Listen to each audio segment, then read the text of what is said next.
buat interview berkenaan dengan final project saya adalah ini aku nak interview ataupun berbual dengan petani yang ada experience dalam padi bukit ni lah. Silakan untuk memperkenalkan diri anda. Terima kasih. Nama saya ialah Encik Jida Alaihi. Saya berusia 58 tahun dan mengikut pengalaman saya semenjak saya berusia 35 tahun saya sudah bergiat aktif dalam aktiviti penanaman padi bukit. Tetapi secara tidak langsung saya melibatkan diri dengan penanaman padi bukit ini sejak dari mula, dari proses dari mula sehingga proses penuaian, dan selepas itu berakhirlah kerja-kerja penanaman padi bukit tersebut. Tapi Encik pernah terlibatlah dalam penanaman padi bukit sebelum ini. Ya, saya pernah terlibat dalam penanaman bukit. Maksud Encik nak tahu tentang bagaimana cara daripada permulaan ataupun bagaimana caranya menanam padi bukit ini, prosedur penanaman padi bukit. Untuk ini aku lebih kepada peralatan yang digunakan semasa proses penanaman padi bukit itu. Satu tempat pemanting padi bukit. Adakah Encik pernah menggunakan peralatan sebelum ini? Adakah Encik kenal gambar ini? Ya, saya kenal. Peralatan ini sebenarnya sudah tidak asing lagi. Tidak asing lagi digunakan oleh para petani, lebih lagi di zaman ini. Kalau dulu petani zaman 60-an, 70-an, pada awal 80-an mereka tidak menggunakan peralatan ini, dan peralatan ini digunakan bermula lebih kurang pada penghujung ataupun penghujung 80-an digunakan. Peralatan ini yaitu untuk mengupas padi. Setelah tangkai padi dipotong dan dikumpul, dan kemudian padi itu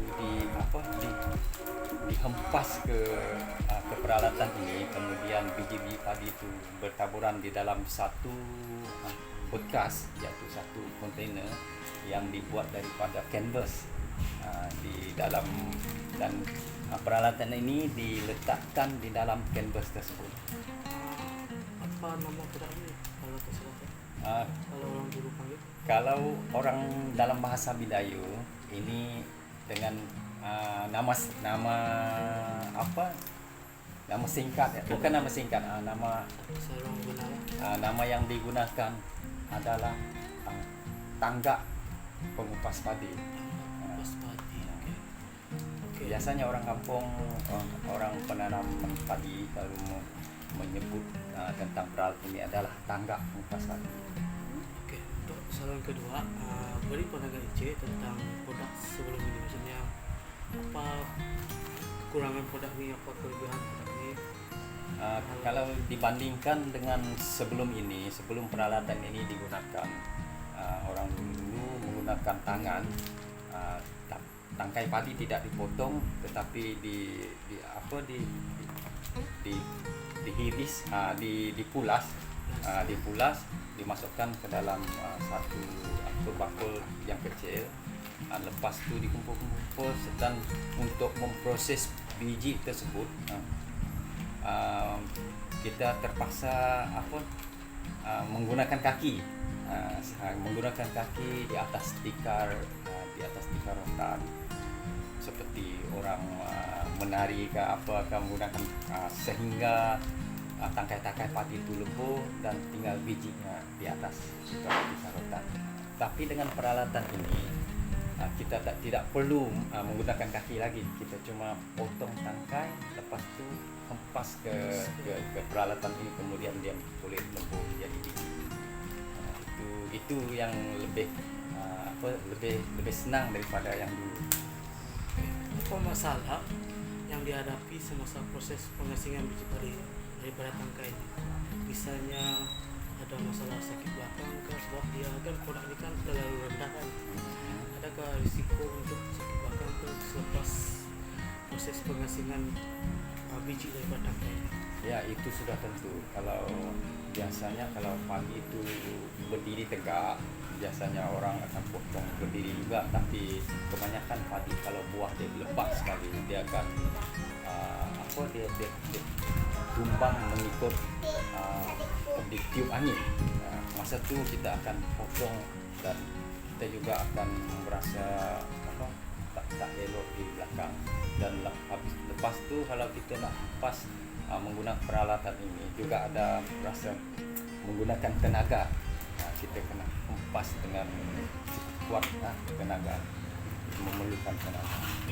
Okey, untuk redesign balik bagi para Encik, apa dari pandangan Encik lah terhadap produk yang saya selesaikan ini berbanding produk sebelumnya? Jadi produk ini saya rasa kalau untuk penanaman padi bukit, proses padi bukit adalah tidak sesuai karena ia mempunyai 4 roda. Karena bukit kita kan tahu kan bukit memang dia cerun ke, ada tempat yang cerun, ada agak jarang tempat yang rata. Jadi saya cadangkan kalau ini perkara ni untuk memudahkan pekerja petani,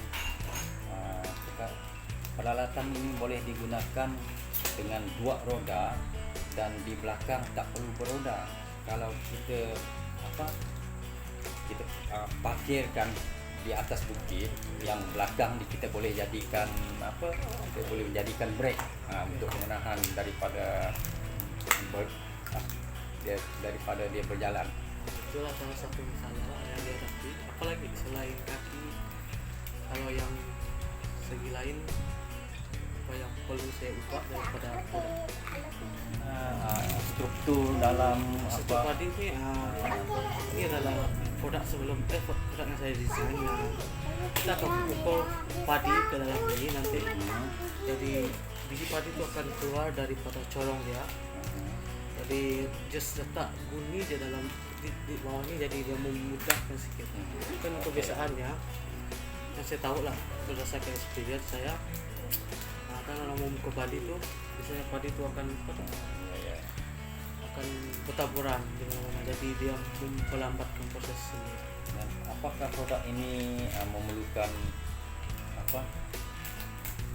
memerlukan kuasa elektrik ataupun secara manual?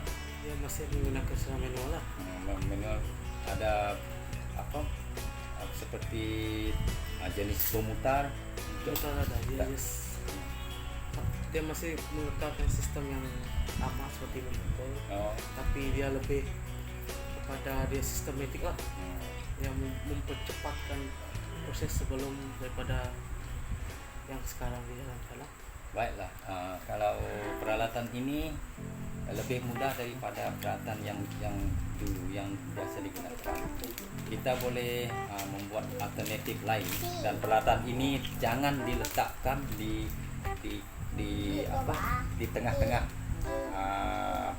kawasan padi tersebut. Kita letakkan di tempat yang lapang. Dan boleh juga menggunakan 2 roda dan cuma 1 roda, dan tak perlu 4 roda. Okey.